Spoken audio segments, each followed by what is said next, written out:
दहेज या फिर किसी पारिवारिक झगड़े की वजह से आपने बहुओं को जलाए जाने की खबरें देखी सुनी जरूर होंगी, लेकिन गायत्री जी तो उम्र के उस दौर में थी जहां वो एक बेटी, पत्नी, बहू और सास का दायित्व निभाते हुए अब दादी बन चुकी थी। तो फिर 50 वर्षीय गायत्री जी के साथ ऐसा क्या हुआ कि इतनी निर्ममता से उनकी हत्या कर दी गई? गायत्री जी अपने छोटे बेटे दीपक, बहू अदिति और पोते सोनू के साथ रहती थी।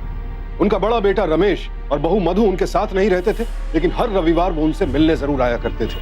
गायत्री जी के पति का 10 साल पहले देहांत हो चुका था। यह सोचकर सभी हैरान थे कि गायत्री जी के जीवन में ऐसा क्या हुआ कि किसी ने उनकी जान ही ले ली।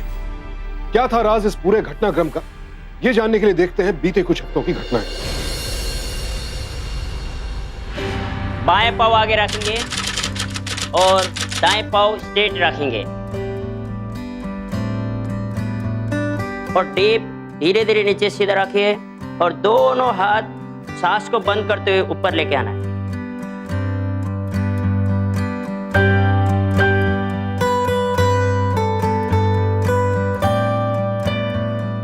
सांस को छोड़ते हुए नीचे आना है। थोड़ा सा डीप जाइए और नीचे जाइए। पीछे का पाँव सीधा रहने चाहिए, सीधा रहिए और सांस को अंदर लेते हुए हाथ ऊपर। श्वास छोड़ते हुए नीचे आएंगे, हाथ नीचे।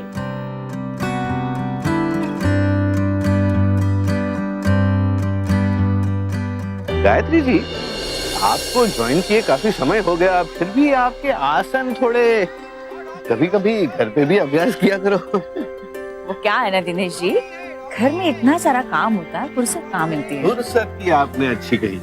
हम हिंदुस्तानियों को कभी फुर्सत मिलती ही नहीं। बस जब श्वास डगमगाने लगते हैं तब कॉन्शियस हो जाते हैं। डाइटिंग, योगा। गायत्री जी, आप पकोड़े खाएंगे? पकोड़े? अभी अभी आप स्वास्थ्य के बारे में बात कर रहे हैं तो डायरेक्ट पकोड़े? ओहो, आप भी बच्चों वाली बात शुरू कर दी। मतलब मेरे बच्चों वाली बात। घर पे लेक्चर देकर ये सब खाने नहीं देते, तभी हमें बाहर खाना पड़ता है। अच्छा, तो अगर ऐसी बात है तो मैं आपके लिए ब्रेड पकोड़े बना दूंगी, कल लेके आऊंगी। आप हमारे लिए? हाँ, इतना हैरान होने की कोई बात नहीं, मेरे लिए बहुत ही मामूली चीज है ये। तो थैंक यू वेरी मच जी। चलिए जी। तो कल पक्का? बिल्कुल। बस आज। और कल भी नहीं, कल मैं लेके आने वाली हूँ।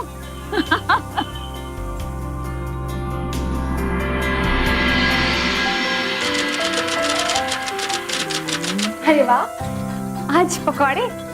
लेकिन माँ जी, आपने तो कहा था कि हमें कम तेल का और कम मसालों का खाना खाना चाहिए। फिर ये पकौड़े और हरी मिर्च की चटनी। बहू, सूरज सर पे चढ़ आया है, ये कोई वक्त है बेडरूम से बाहर आने का? मैंने कितनी बार कहा है, घर की लक्ष्मी को जल्दी उठना चाहिए, पूजा पाठ करना चाहिए, चौका बर्तन में हाथ बटाना चाहिए, कहा था ना? सॉरी माँ, कल से ध्यान रखूंगी। हाँ ठीक है। जाएगा ना घूमने?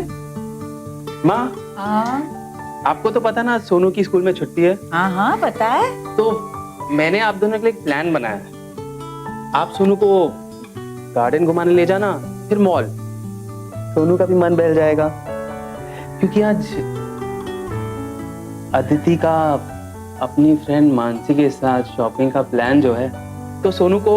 एक मिनट बेटा, मैं सोनू की हमेशा देखभाल करती हूँ और करती रहूंगी, लेकिन अदिति माँ है उसकी, कम से कम छुट्टी के दिन तो अपने बेटे के साथ उसे रहना चाहिए। सोनू को भी अच्छा लगेगा, है ना सोनू? हाँ दादी, माँ कभी मेरे साथ कभी खेलती ही नहीं। तो आज मम्मी पापा दोनों तुम्हारे साथ खेलेंगे, ठीक है? क्या है ना, आज छुट्टी है तुम लोगों की, तो मैंने मेरे लिए प्लान बना के रखा है। मैं पहले योगा क्लास जाऊंगी और फिर चाय पकौड़ी दिनेश जी के साथ। दिनेश जी? अरे हाँ, दिनेश जी मेरे एक फ्रेंड है योगा क्लास के, दिनेश सक्सेना करके। उन्हें ब्रेड पकौड़े बहुत पसंद है, इसलिए तो बनाए हैं। उसके बाद मैं सुधा के घर जाऊंगी। सुधा तो तुम्हें पता है ना, बहुत दिनों से मुझे बुला रही है, वक्त ही नहीं मिल रहा था, तो आज उनके घर जाऊंगी और खाना खा के वापस आ जाऊंगी, ठीक है? अच्छा, ब्रेड पकौड़े बना के रखे हैं, तुम दोनों भी खा लेना। एंजॉय बेटा। हाँ, बाय बाय। अंजलि बेटा। हाँ जी पापा जी। आज हमारे लिए नाश्ता मत बनाना। पापा जी, देखो अब नाश्ता नहीं करोगे ना तो कमजोरी महसूस होगी आपको। अरे कुछ नहीं होगा, आज एक दोस्त कुछ स्पेशल बना कर ला रही है योगा क्लासेस में। ओह क्या बात है। जो भी हो डैड, 10 बजे तक घर आ जाइएगा, बहुत जरूरी कोरियर आने वाला है। बेटा अगर कुरियर आने वाला है ना तो फिर तुम या अंजलि ऑफिस देर से चले जाओ, हमारे सर पर ये चौकीदारी वाला काम मत डालो। डैड आज ही की तो बात है, मैनेज कर लो ना। बेटा अगर कुरियर वाला आकर चला भी गया तो स्लिप छोड़ जाएगा, मैं तुम्हें फोन पे नंबर बता दूंगा, तो शाम को आते समय उनके दफ्तर से ले आओ। ओके? अरे पापा चाय तो पी के जाओ। बिफोर योगा नो चाय।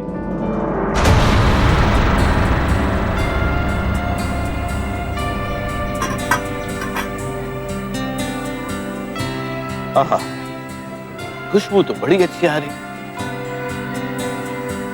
चलो खुशबू तो अच्छी लगी, अब देखते हैं पकोड़ा पसंद आता है कि नहीं। वाह क्या स्वाद है, सालों बाद इतना स्वाद महसूस किया, वेरी गुड। लेकिन हिसाब से खाइए, नहीं तो आपकी तबीयत बिगड़ जाएगी और आपके बहू बेटे नाराज हो जाएंगे। अरे ये भी ना तो उनका उपदेश सुन लेंगे, बात की बात बाद में, अब हमें खाने दीजिए, रोकिएगा मत।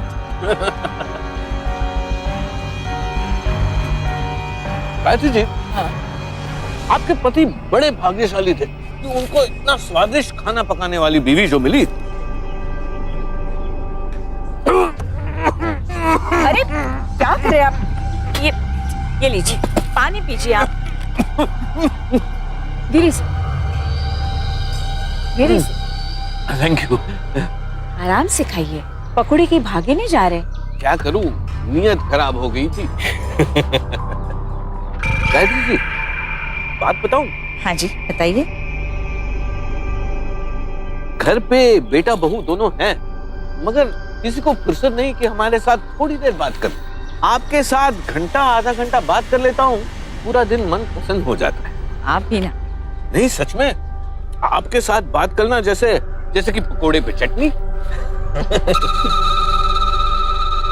अगर किसी उम्र में इंसान को एक साथी की सबसे ज्यादा जरूरत होती है तो वो है उसकी वृद्धावस्था, जब आपके बच्चों के पास भी आपके लिए समय नहीं होता है। ऐसे में अगर पति या पत्नी में से किसी एक की भी मृत्यु हो जाए तो फिर इंसान को उसका अकेलापन खाने को दौड़ता है। कहते हैं बुढ़ापे और बचपन में कोई फर्क नहीं होता, एक बुजुर्ग भी छोटे बच्चे की तरह ही हो जाता है, उन्हें भी उतनी ही देखभाल और प्यार की जरूरत होती है जितने की एक छोटे बच्चे को। वो बुजुर्ग जिन्होंने हमें हर वक्त सहारा दिया, जब उन्हें सहारे की जरूरत होती है तो हम उनके पास नहीं होते हैं। अब अगर ऐसे में उन्हें अपना कोई हमउम्र साथी मिल जाए तो उनके लिए जिंदगी जीना थोड़ा आसान हो जाता है। कई बार ऐसा भी देखा गया है कि जवान बच्चे बुजुर्गों के पास तभी आते हैं जब उन्हें अपने फायदे की बात करनी हो। वो किसी ना किसी बहाने उनकी जमा पूंजी हड़पने की कोशिश करते रहते हैं। तुम्हारे बाबूजी को जो पेंशन के पैसे जमा होते हैं ना बैंक में, वो अब 1 लाख के ऊपर हो चुके हैं। तो सोच रही हूँ एक एफडी बना ले, है ना? माँ मुझे लगता है आपके पेंशन के पैसे एफडी में डालने के बजाय आप अगर कमेटी में डाले तो ज्यादा मुनाफा होगा। अच्छा, क्योंकि मेरे 10-12 दोस्त मिलकर कमेटी में डाल रहे हैं, अगर आप चाहे तो आपको भी मेंबर बना सकता हूँ। एक्चुअली ये सब सेफ नहीं है। आप एक काम कीजिए, आप वो पैसे मुझे दे दीजिए, मैं शेयर मार्केट में लगा देता हूँ। शेयर मार्केट में सबसे ज्यादा मुनाफा होता है। अच्छा पर माँ कमेटी। ठीक है, एक बार शेयर मार्केट में डाल के तो देखते हैं। तो कल पैसे दे देती हूँ तुम्हें। ठीक है। तू खाएगा गुलाब जाम? अरे खा ले, तेरे लिए तो बनाए हैं। चलो आप खा ही नहीं रहे, देखो।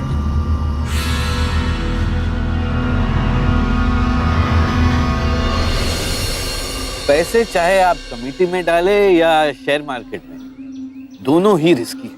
अच्छा, हमारे आपके जैसे लोगों के लिए या तो बैंक का एफडी या म्यूचुअल फंड, यही से।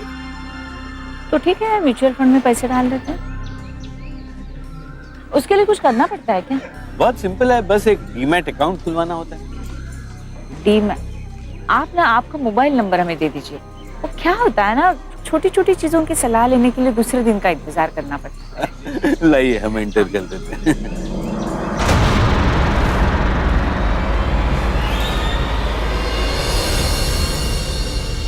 पैसे चाहे शेयर मार्केट में लगाओ या कमेटी में, दोनों रिस्की।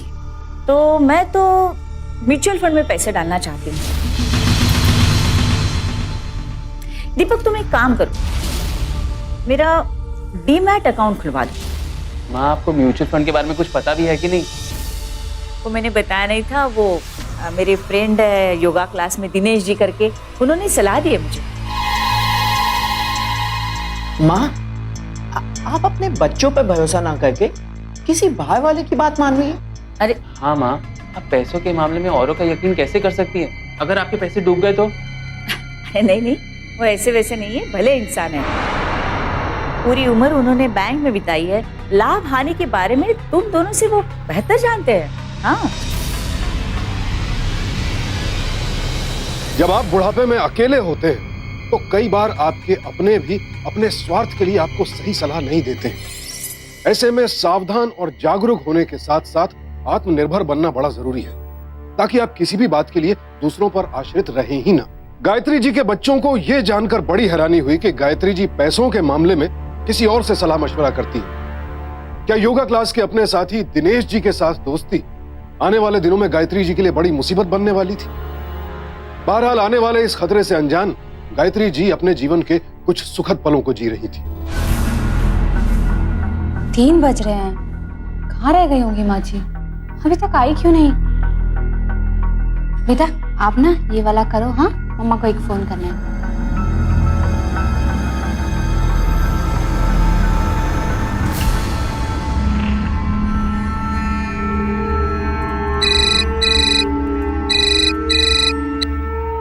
हाँ आदित्य। दीपक 3 बज गए हैं और माँ जी आई नहीं अभी तक योगा क्लास से। अरे तो उन्हें फोन करके पूछ लो ना। फोन किया था मैंने, पर उनका फोन स्विच ऑफ आ रहा है। आदित्य योगा क्लासेस में फोन कर लो। बाबा पूछ चुकी हूँ, वहाँ से तो वो 10 बजे ही निकल गई थी। अच्छा तुम टेंशन मत लो, मैं आ रहा हूँ। हाँ ठीक है, ओके।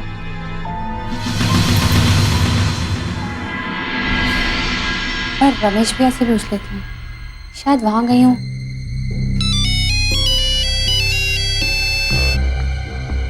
हेलो रमेश भैया, माँ जी क्या आपके यहाँ आई हुई हैं? नहीं तो, माँ यहाँ नहीं आई है। पता नहीं कहाँ चली गई हैं, और उनका फोन भी स्विच ऑफ आ रहा है। अच्छा ठीक है, तुम लोग चिंता मत करो, हम लोग भी वहां पहुंचते हैं। हाँ जी तब तक तुम लोग आस पड़ोस लोगों से पूछताछ कर लो। ठीक है।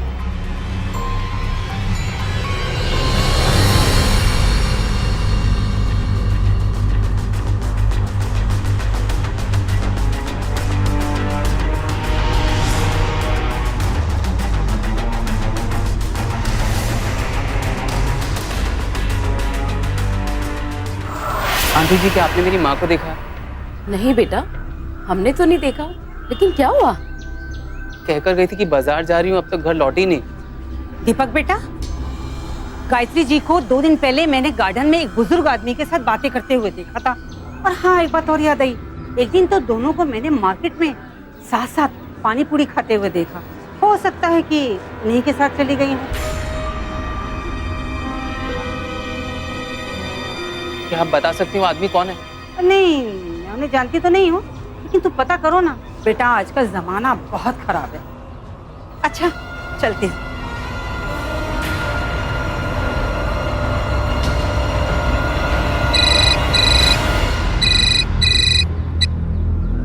हेलो बेटा, हम दिनेश बोल रहे हैं। गायत्री जी यानी तुम्हारी माँ हमारे साथ योगा सीखती है। दरअसल कमजोरी की वजह से तुम्हारी माँ को चक्कर आ गया है। अब कहाँ है मेरी माँ? हम उन्हें अस्पताल ले आए थे। घबराओ मत, वो अब ठीक है। हम बस अस्पताल से निकल ही रहे हैं, थोड़ी देर में घर ले आएंगे। ओके?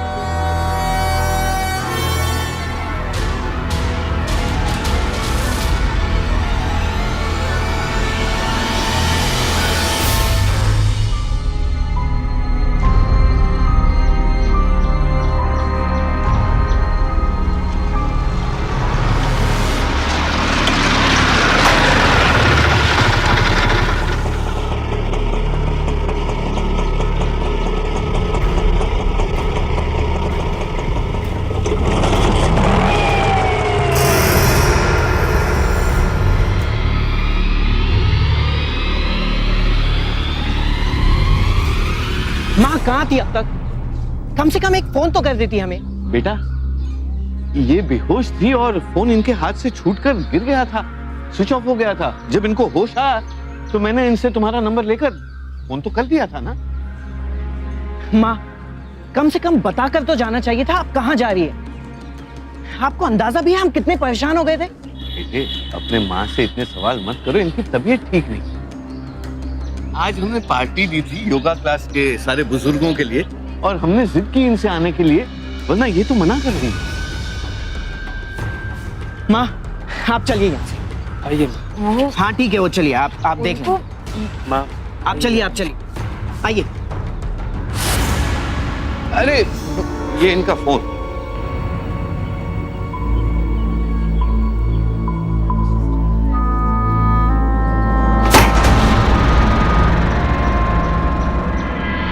आपको अंदाजा भी है क्या हो रहा है? आपको हमारी इज्जत की कोई परवाह नहीं है ना? लोग क्या क्या बोल रहे हैं आपके बारे में आपको पता है? हाँ माँ, विमला आंटी पूरे मोहल्ले के सामने कह रही थी कि आप उस आदमी के साथ घूमती है। क्या है ये सब? क्या खिचड़ी पका रही है उस बुड्ढे के साथ? अपनी माँ के साथ किस भाषा में बात कर रहे हो? माँ, आप समझने की कोशिश ही नहीं कर रही हैं। बस इस विषय में तुमसे शिक्षा लेने की मुझे कोई जरूरत नहीं है। सही क्या है, गलत क्या है, ये भगवान जानता है। उस बिमला की बात सुन के तुम अपनी माँ को खरी खोटी सुना रहे हो। माँ, आपको खरी लगे या खोटी, पर ये अच्छी बात नहीं है। और आज के बाद से आप उस आदमी से नहीं मिलेंगी, बस। ठीक है, मैं नहीं मिलूंगी, मैं योगा क्लास भी नहीं जाऊंगी, बस। इस विषय में मुझे तुमसे चर्चा नहीं करनी है। जाओ यहाँ से, जाओ।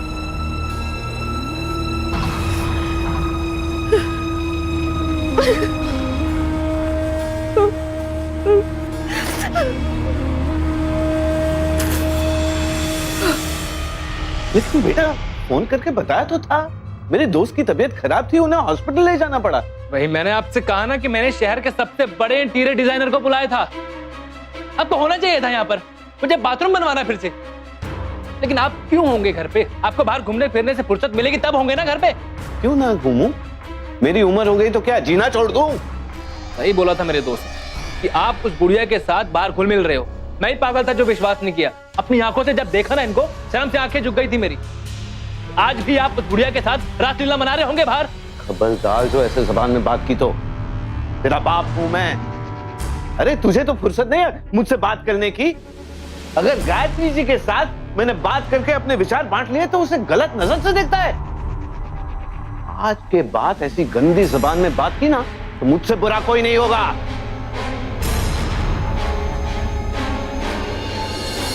जरा, ये भी कोई तरीका होता है अपने पापा से बात करने का?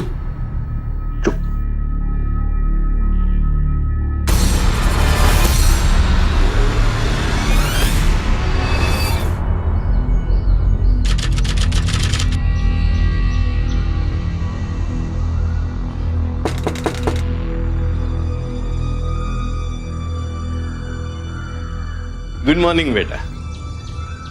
जी यहाँ से जा रहा था तो सोचा कि गायत्री जी का हालचाल पूछता चलूं। जी, वो ठीक है अभी। क्या मैं उनसे मिल सकता हूँ? वो गायत्री जी अरे आप? कैसी हैं आप? हाँ, मैं ठीक। आराम से बैठिए बैठिए। सोचा आपके हालचाल पूछ लूं।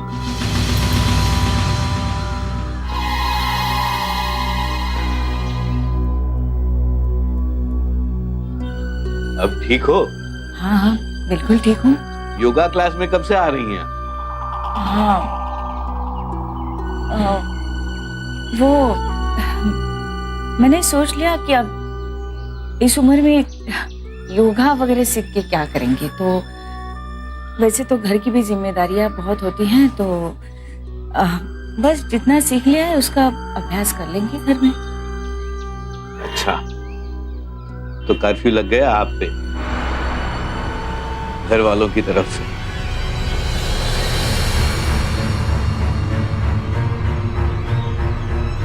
वो पुट्ठा आया है माँ जी से मिलने। गायत्री जी, आप बुरा ना माने तो एक बात बोलूं? आप मां हैं इनकी, इनका कोई हक नहीं बनता कि आप पर ऐसे जोर डाले। अरे आखिर गलत क्या किया है हमने? बड़ी मुश्किल से इस उम्र में कोई साथी मिलता है जिससे हम बात कर सके, जिसके साथ हमारे विचार मिलते हो। अब मेरी समझ में नहीं आता कि इससे किसी को क्यों और क्या दिक्कत हो सकती है। अरे भाई, हम इस उम्र में थोड़ी ना शादी या अफेयर करने जा रहे हैं। हाँ, आपकी बात सही है दिनेश जी, पर मैं नहीं चाहती कि मेरी वजह से मेरे बच्चों को कोई तकलीफ हो या दुख हो।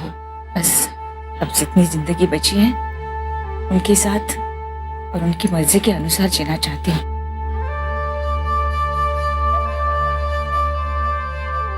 कई बार बच्चे अपने बड़ों के दिल की बात पूरी तरह जाने बगैर उन्हें दुख देने का कारण बन जाते हैं। गायत्री जी के साथ भी यही हो रहा था। उनकी तबीयत की परवाह किए बगैर उनके बहू बेटे उनसे सवाल जवाब कर रहे थे। अपने बच्चों के इस दोहरे रवैये से गायत्री जी को दुख तो बहुत हुआ, लेकिन उनकी खुशी के लिए उन्होंने अपनी आजादी को ताक पर रख दिया। बच्चों ने अपनी ही मां के चरित्र पर सवाल उठाकर उन्हें अपने ही घर में कैद होने को मजबूर कर दिया।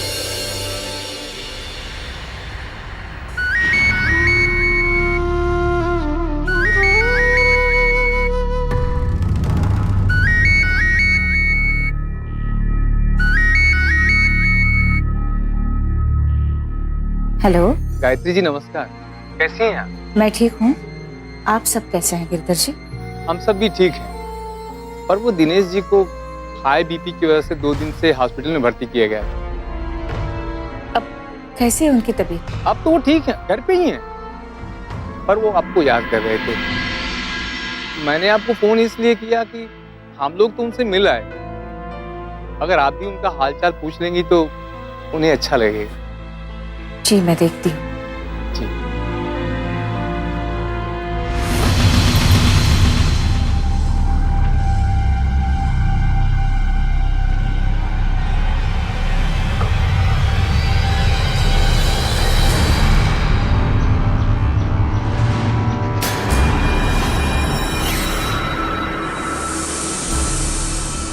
कहाँ जा रही हो माँ? जब पता है तो क्यों पूछ रहे हैं? आप उससे मिलने नहीं जाओगी।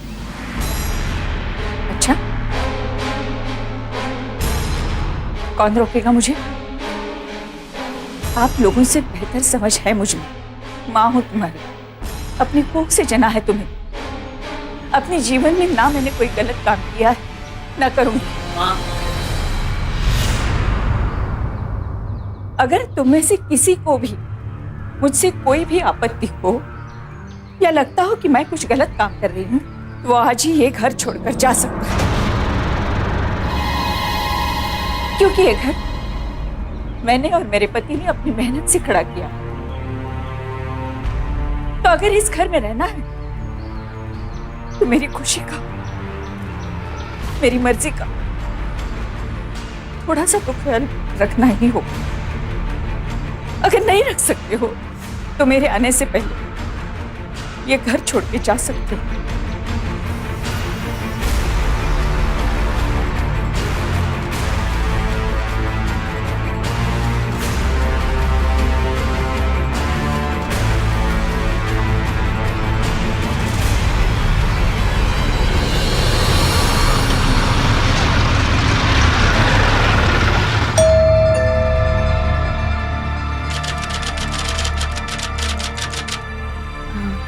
जी, मैं गायत्री। पता चला था कि दिनेश जी की तबीयत खराब है, वो हाई बीपी की वजह से हॉस्पिटलाइज थे, तो मैंने सोचा कि एक बार हालचाल पूछने आ जाऊं। तो जी जी अंदर आइए, प्लीज प्लीज कम, यहाँ पे आइए।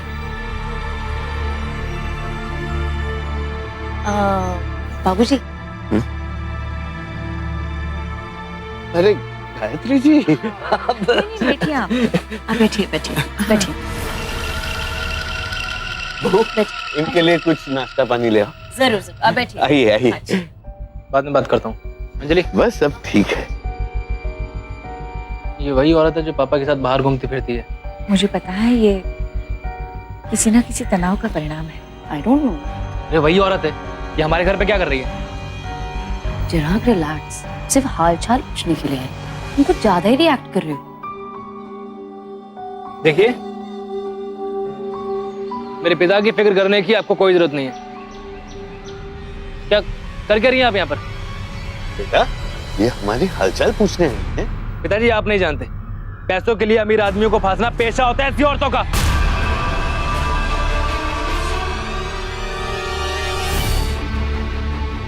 बदतमीज, ये तरीका होता है बड़ों से बात करने का? चल माफी मांग इनसे। पिताजी, मैं माफी मांगूंगा इनसे? इनको घर से बाहर निकालने के लिए आया हूं मैं। चलिए बाहर निकलिए, चलिए निकलिए बाहर, चलिए। गायत्री जी रुकिए।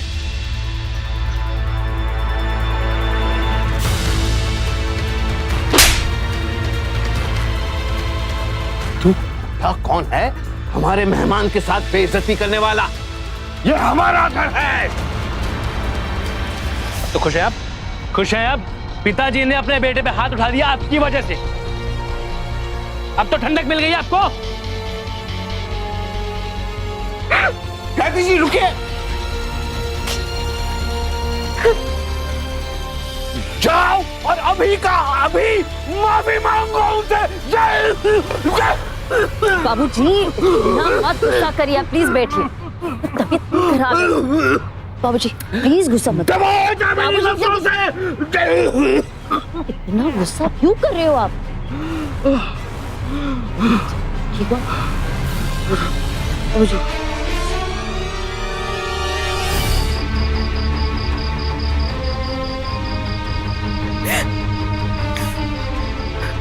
पिताजी, आप नहीं जानते, पैसों के लिए अमीर आदमियों को फांसना पेशा होता है ऐसी औरतों का।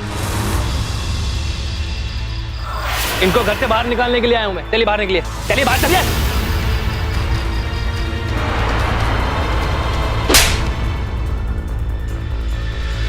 तू कौन है हमारे मेहमान के साथ बेइज्जती करने वाला?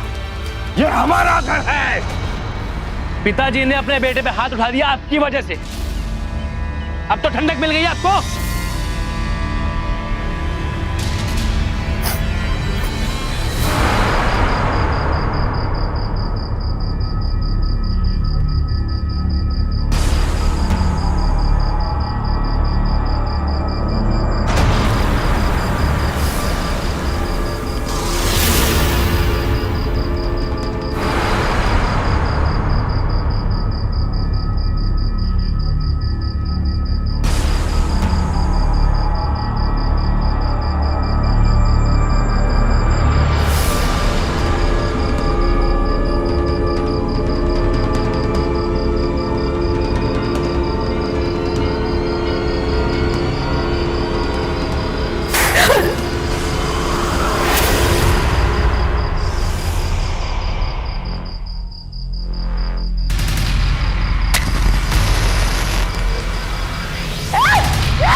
मालती, पोस्टमार्टम के लिए लेके जाओ और वर्मा को कहना रिपोर्ट शाम तक चाहिए।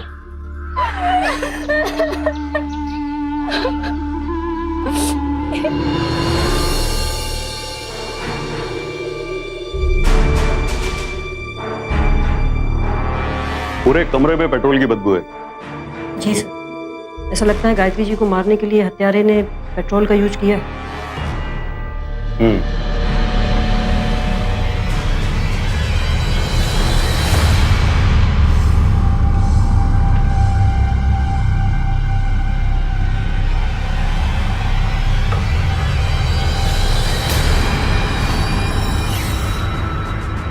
जूतों के निशान? जी सर। बाहर से आ रहे। कोई तो था कल रात यहाँ पे। लगता तो ऐसा ही है सर। आप लोगों को किसी पे शक है? शक? हाँ, शुरुआती जांच से ऐसा लगता तो नहीं कि उन्होंने आत्महत्या की है, उनकी हत्या की गई। कौन हो सकता है? वही तो होगा जिसे आपकी माँ की जिंदगी से परेशानी होगी। आप लोगों का घर में आपस में कोई झगड़ा या किसी रिश्तेदार से झगड़ा? नहीं सर, किसी से कोई झगड़ा नहीं था। अच्छा ये बताइए, आपकी माताजी घर ही पर रहती थी या उनका कहीं आना जाना था? एक हफ्ते पहले तक रोज सुबह योगा क्लास के लिए जाया करती थी। योगा क्लास?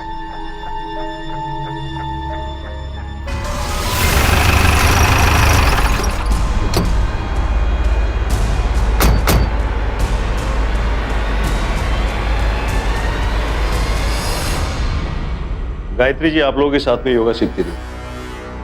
कल रात आग से झुलसने से उनकी मौत हो गई। हालात ये बताते हैं कि उन्होंने आत्महत्या की है, लेकिन हमें ये लगता है कि उनकी हत्या की गई है। इसलिए हम आप लोगों से पूछताछ करने के लिए आए हैं। सर आप सही कहते हैं इंस्पेक्टर, गायत्री जी की हत्या ही हुई है। मतलब? गायत्री जी की हत्या ही हुई है और ये काम मेरे बेटे चिराग ने किया। आपके बेटे ने? आप अपने बेटे के ऊपर इल्जाम लगा रहे हैं? कल गायत्री जी हमें मिलने आई थी। उस वक्त मेरे बेटे ने उनसे बहुत बुरा भला कह दिया। उनके जाने के बाद मैंने चिराग को बहुत सुनाया और घर से बाहर निकल जाने तक कह दिया था। तू कौन है हमारे मेहमान के साथ बेइज्जती करने वाला? ये हमारा घर है। कल रात चिराग बहुत देर तक घर से बाहर था और जब आया तो बहुत नशे में था। डैड,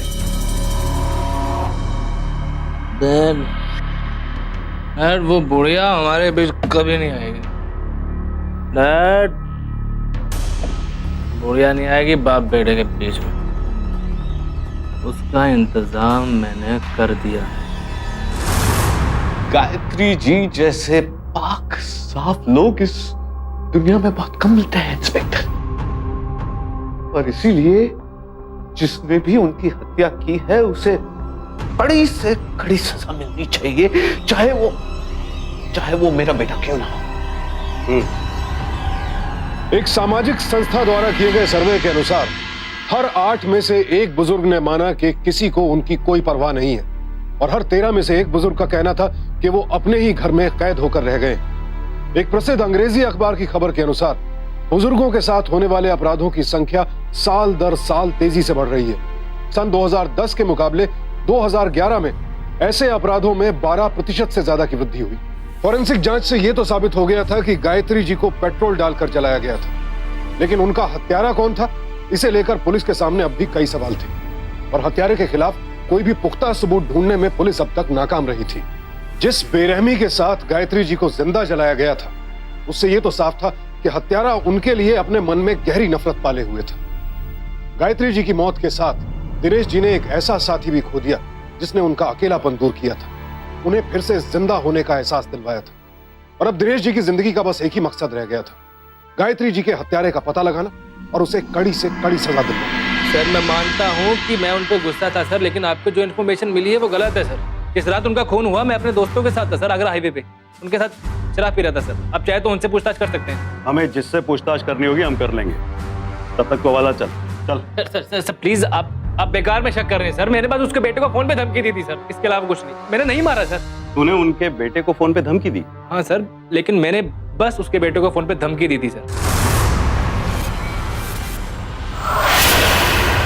तेरे पास उसका नंबर कैसे है?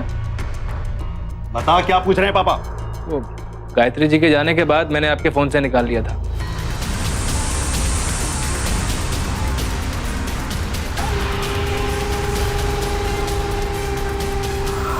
जिस रात गायत्री जी की मौत हुई उस रात दिनेश जी के बेटे ने फोन किया था तुम्हें? हाँ सर, आया था सर, पर बात क्या है?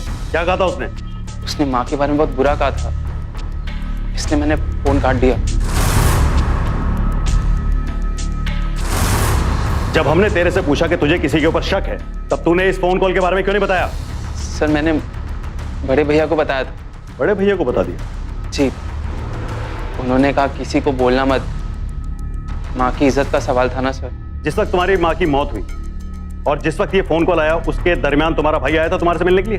उन्होंने कहा था कि वो आएंगे, पर वो आए नहीं। पक्का? पक्का सर। ठीक से याद करके बता। पक्का सर। सुनीता, कुछ समझ में नहीं आ रहा। जी सर। दिनेश जी को शक है अपने बेटे के ऊपर, और उनका बेटा कहता है कि मैंने सिर्फ धमकी दी। सोनू, ये क्या कर रहे हैं आप सोनू? अपने बाइक के लिए पेट्रोल निकाल रहा हूँ। किसने सिखा आपको ये सब? ताऊ जी ने। वो भी इसी तरह से निकाल रहे थे। ये अच्छी चीज नहीं, बताया नहीं आपका? हाँ? सोनू बेटा, कब देखा था आपने ताऊ जी को पेट्रोल निकालते हुए?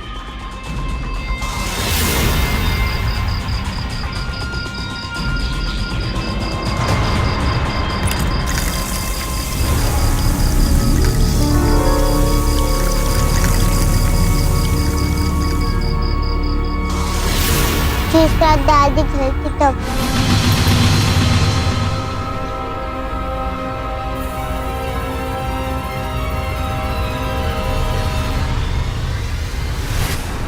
आप मेरी बात का यकीन क्यों नहीं कर रहे? मैंने कहा ना, मैंने बाइक से पेट्रोल नहीं निकाला। तो तूने बाइक से पेट्रोल नहीं निकाला? हाँ? देख बच्चे, वो जो तेरा भतीजा है ना, उसने हमें सब कुछ बता दिया है कि तूने बाइक से पेट्रोल कैसे निकाला। और बच्चे झूठ नहीं बोलते। चल बता, सच क्या है? ए, सुनाई नहीं दे रहा है क्या? क्या पूछ रहे हैं साहब? क्यों मारा तूने अपनी माँ को? तो तू नहीं बताएगा? कौशिक, ये ऐसे नहीं बताएगा। इसको उल्टा लटकाने का इंतजाम करो। सर। बताएगा?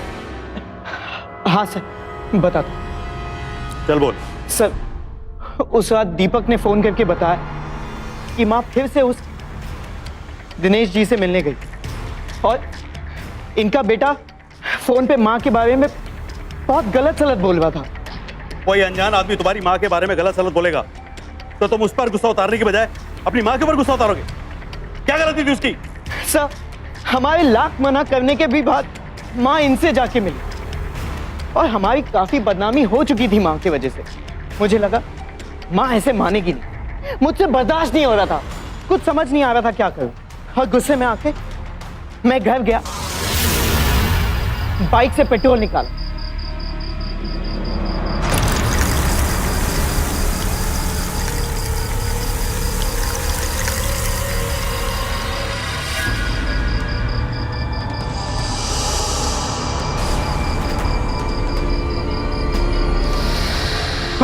खिड़की के पास जाकर वो पेट्रोल की थैली मां पे फेंक दी।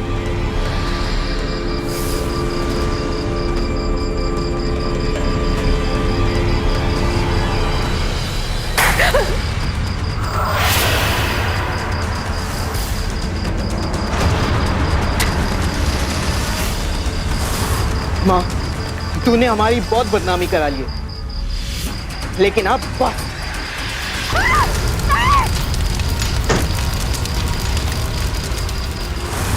मैंने दीपक को इसके बारे में कुछ नहीं बताया क्योंकि मुझे पता था वो मेरा साथ नहीं देगा।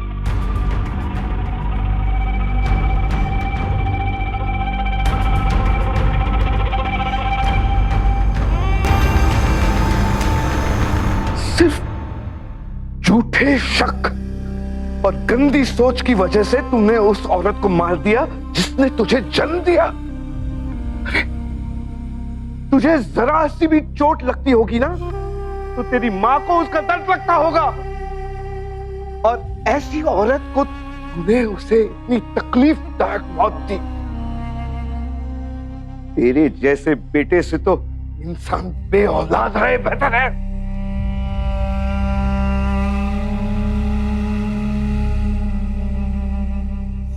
कानपुर सेशंस कोर्ट में चले इस मुकदमे में गायत्री जी के बड़े बेटे रमेश को हत्या का दोषी पाया गया और उसे आईपीसी के सेक्शन 302 के तहत फांसी की सजा सुनाई गई। इस हत्याकांड के खुलासे ने पूरे कानपुर शहर को चौंका कर रख दिया। एक ही सवाल सबके जहन में था कि कोई बेटा खुद को जन्म देने वाली मां की हत्या कैसे कर सकता है। क्रिमिनल साइकोलॉजी का अध्ययन करने वालों के लिए यह विषय हमेशा से गहन चर्चा का विषय रहा है, लेकिन कटु सत्य तो यह है कि ऐसा पहले भी न जाने कितनी बार हुआ है, आज भी हो रहा है और शायद निकट भविष्य में भी होता रहेगा। एक मां और बच्चे के रिश्ते का यह कड़वा पहलू वाकई विचलित कर देने वाला है। एक मां अपने बच्चे के लिए प्रसव पीड़ा से लेकर उसे बड़ा करके सभ्य समाज का हिस्सा बनाने के लिए न जाने कितनी तकलीफें सहती है, न जाने कितने त्याग करती है, तब जाकर उस बच्चे का वजूद होता है। लेकिन अगर कोई बेटा सिर्फ अपनी झूठी शान और घटिया सोच के लिए इस बलिदान को दरकिनार करके मां की जान ही ले ले, तो फिर वो बेटा क्या, इंसान कहलाने लायक भी नहीं है। खुद को इतना ना गिरा ले कि आपकी घिनौनी मनोदशा देखकर दूसरों को सिर्फ आप पर रोष ही नहीं, दया भी आने लगे। सावधान रहें, सतर्क रहें, सुरक्षित रहें और अच्छे इंसान बने। इसी प्रार्थना के साथ अब मैं सुशांत सिंह आपसे विदा लेता हूं। फिर मुलाकात होगी ऐसी एक और सत्य घटना के साथ। देखते रहें सावधान इंडिया, इंडिया फाइट्स बैक।